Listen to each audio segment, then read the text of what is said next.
The NBA draft is in 2 days, and in my last video, I spoke about how I'd love to see the Knicks draft Kobe Brea.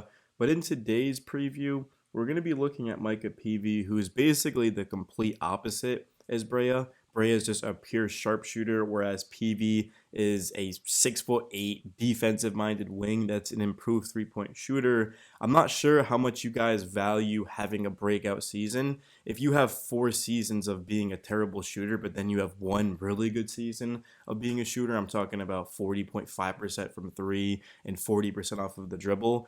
How much do you view that as sustainable? That's going to be for you guys to decide in the comments. But I'm looking at the 50th pick.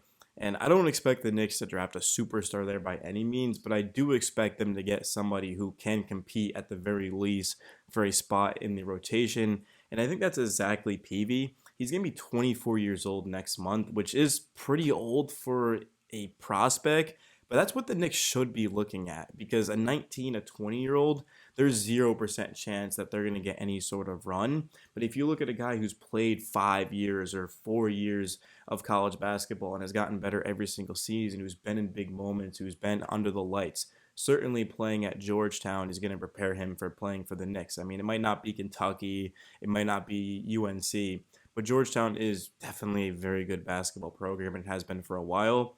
And Peavy, given the fact that he is 6'8", which is that's good size, especially because defensively he's already NBA ready.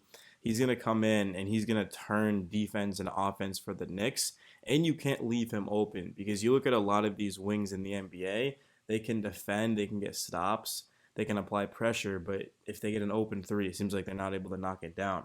And that's the thing with Peavy is he was a flat out terrible shooter when he started at college, but he got better and better. And 40.5% on 4.1 attempts is insanely good. 40% off of the dribble is the most impressive thing, though, because it goes to show that he does have good touch.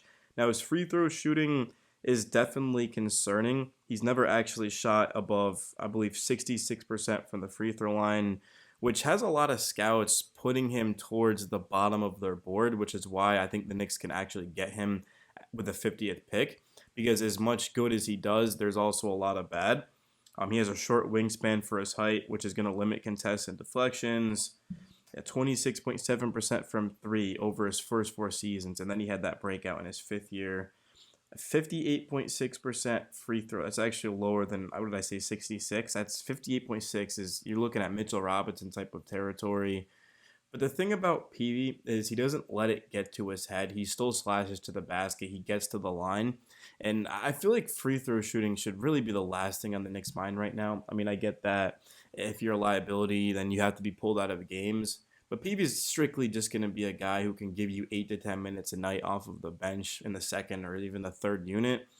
And it's the 50th pick. You're not going to get a perfect prospect there. But if you can get somebody who has potential, which I think Peavy does, then the Knicks seriously should be considering that. I would personally love to have Peavy. I'd still prefer Kobe Brea because he's the best shooter in the draft, and I just can't remember a time where he actually even missed a three. Like, he's that good. I mean, 50% is just absurd over 6 attempts a game. I don't think he's going to be there. If you can shoot like that, you're not falling to the 50th pick. But a guy like Peavy, we've seen this a lot. 6'8", 6'7" wings who can defend, can get out in transition. Yeah, maybe they had an improved three-point season, but then they sort of come back down to reality. But still, I mean, the Knicks, they should be looking at upside. It's as simple as that. Somebody who, again, can contribute right away. And I did see a report that the Knicks are looking at 22 and up rookies, and that just makes all the sense in the world. And even though Tibbs isn't here, it's still going to be difficult for a guy at the end of the second round to be able to make an impact. But we've also seen this a lot in the NBA recently. And the reason for it is injuries happen, and guys are just so athletic to where those are going to be the second round picks as the athletes who maybe aren't as polished as the first round players. And we like even the Grizzlies. Like, there's just so many teams who have been able to find these gems in the second round. Jalen Brunson was a second round pick. Mitchell Robinson was a second round pick. A lot of players on the Knicks actually were second round picks. So that shouldn't discourage them, of course, from being able to go out there and to get a really good player in that type of range. So I'm excited about that. But in terms of the rest of the Knicks news, Kevin Durant went to the Rockets. Durant actually did want to go to the Knicks. I think Durant probably would have been a Knick if the Knicks wanted him, but they didn't. But you can't really fault them for it, as KD is going to be 37, and his timeline just doesn't really fit in with the Knicks. There's also still not a head coach of the team. This is going to go past the draft. Like, when was the last time a team picked in the draft when they didn't even have a head coach? I mean, it might have been recent. I don't really know, but it's just mind-boggling to me. And also, there's no head coaching jobs, which means that Tibbs is going to have to get an assistant. He's going to have to wait until next season. He's going to have to be on TV. I mean, that's kind of hilarious. I have heard some interesting theories of why not bring in both, of course, Taylor Jenkins and Mike Brown. I mean, that could be interesting. Right now, I think I'm honestly going to lean towards Taylor Jenkins. Brown, I feel like he's just so limited. We've had enough of a sample size to where we can kind of understand who he is. And you can argue that he was unfairly let go of with the Cavs and certainly with the Kings. But there's certainly a ceiling on his coaching. I feel like he's kind of similar to Tibbs, where he can get you only so far.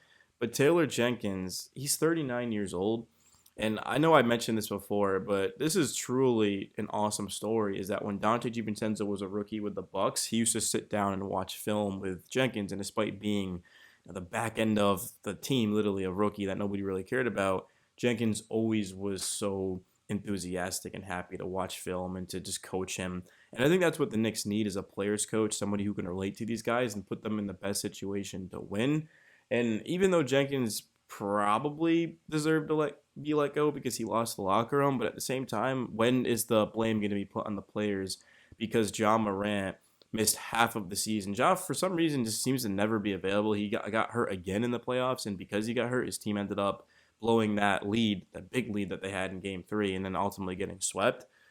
Jaren Jackson Jr. as well. We've seen him become one of the better players in basketball. And the Grizzlies still, despite all of the injuries, they were the 2 seed for a while. They made the play and whatever. But Jenkins, I liked what he did with his flow pace type of offense, where he's just going to spread it out and just maximize his players' ability.